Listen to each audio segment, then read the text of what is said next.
Avant de conclure cette première journée nationale contre le sexisme, j'appelle à nous rejoindre sur scène les représentantes et représentants des 22 structures qui composent Ensemble contre le sexisme. Le Centre Hubertine Auclair, le Cercle Interrel. Je vous appelle sur scène, mesdames.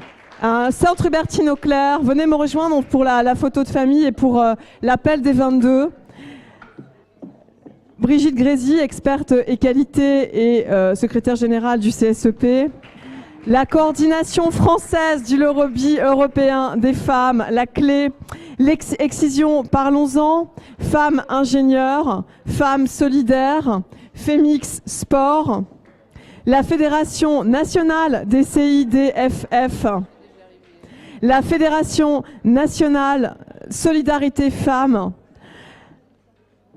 la Fondation des femmes, Global Contact, Grandes écoles au féminin, le Haut Conseil à l'égalité entre les femmes et les hommes, le mouvement HF, le mouvement français pour le planning familial, l'Observatoire de l'équilibre des temps et de la parité en entreprise, ONU Femmes France, Social Builder, Toutes femmes, toutes communicantes, Wi-Fi, WIN.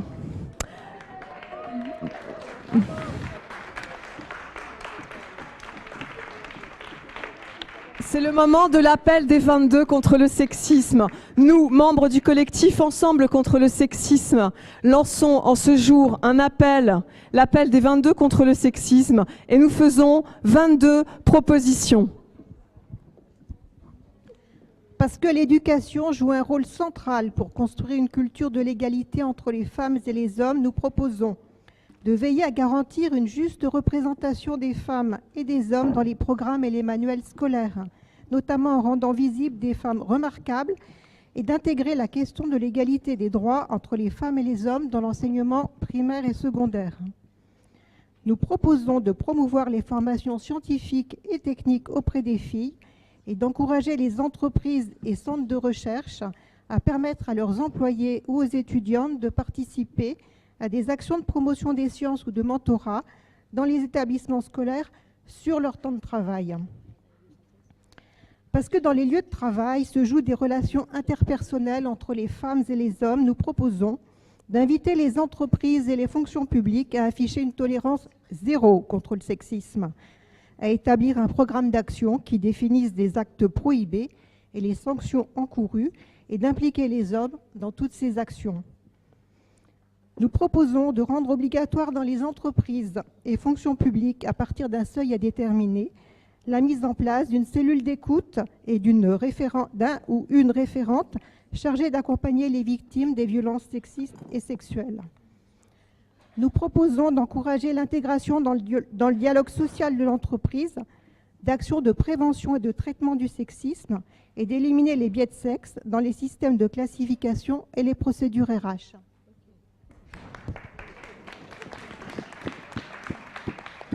Sur la santé. La protection de la santé est un droit fondamental garanti par la Constitution. Nous demandons que l'accès à la santé pour les femmes soit réellement un accès universel, quel que soit le territoire, les situations personnelles ou sociales. Nous voulons que l'accès à la santé sexuelle et reproductive reste un enjeu de santé publique à part entière. Nous demandons le développement de la recherche et la production de statistiques sexuées. Nous voulons une éducation sexuelle mixte basée sur l'égalité et une implication des garçons et des hommes dans la contraception et les risques sexuels.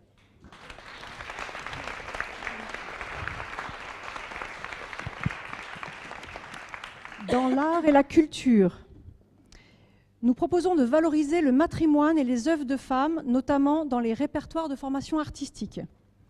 Nous demandons d'appliquer le principe d'égale conditionnalité à toute structure artistique et culturelle pour garantir une égale présence des femmes et des hommes dans la programmation et un égal accès aux moyens de production.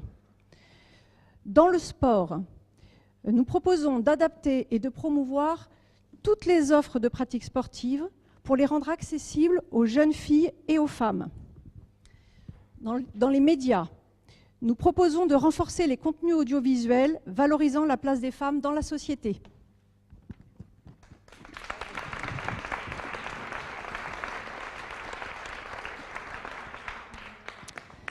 Nous demandons la formation de chacune et de chacun à la lutte contre le sexisme, et en particulier à destination de 4 secteurs qui nous semblent clés. Le premier, l'éducation, en généralisant et en rendant obligatoire l'information des élèves et de leurs parents, et la formation des professionnels de l'orientation, des enseignants, que ce soit dans les établissements scolaires, dans les écoles et formations universitaires et artistiques, les forums d'orientation et les salons des métiers. Nous demandons également la formation obligatoire dans les entreprises, les fonctions publiques et les intermédiaires de l'emploi, de l'ensemble de leur personnel à la lutte contre le sexisme. Troisième secteur, nous demandons la formation des professionnels de santé aux questions du sexisme, de l'égalité entre les sexualités, aux questions de santé sexuelle et reproductive, et le développement au sein des écoles de médecine, de la lutte et de l'intégration de la question du dépistage des violences faites aux femmes. Nous demandons, parce que la question de la place des femmes au poste de responsabilité, de la visibilité des femmes remarquables est centrale. Nous formulons 2 propositions. D'abord, de rendre obligatoire des objectifs chiffrés de progression des candidatures et des nominations de femmes et d'hommes, selon le sexe en minorité, et plus spécifiquement dans le sport et dans les médias. Nous demandons de favoriser et d'inciter au développement de réseaux de femmes comme lieu de réassurance. Parce que le langage et les visuels associés façonnent notre vision du monde, nous proposons d'inciter à adopter une communication interne et externe sans stéréotype de sexe et de concevoir des campagnes de communication sans clichés et mettre en avant dans tous les supports des modèles identificatoires de femmes. Et enfin, parce que les moyens financiers et en ressources humaines demeurent les clés d'une action efficace, nous proposons de revaloriser les enveloppes dédiées aux droits des femmes et aux organisations et instances en charge de ces questions.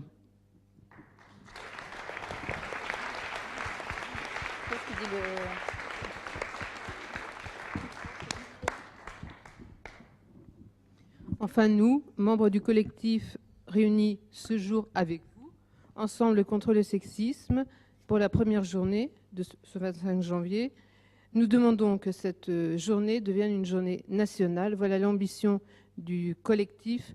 Mais nous avons une membre du collectif qui est peut-être un peu plus immodeste que l'ensemble du collectif. Donc je vais lui passer le micro.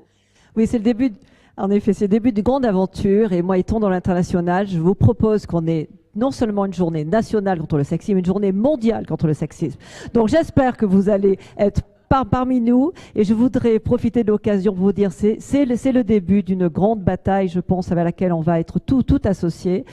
Et je voudrais remercier maintenant toutes les équipes. Derrière, nous sommes ici, nous, le collectif, mais derrière les personnes et à côté des personnes qui sont là sur scène, il y a toutes les personnes qui ont travaillé pendant tous ces jours, toutes ces semaines, dont je voudrais les remercier au nom du collectif. Et merci à vous toutes et à vous tous d'avoir été là pour une journée, je pense, riche de témoignages, riche de contenu. Et vous allez repartir avec toute une série de conseils et on se donne rendez-vous l'année prochaine, le 25 janvier, pour la deuxième journée, peut-être mondiale, donc contre le sexisme. Merci. Il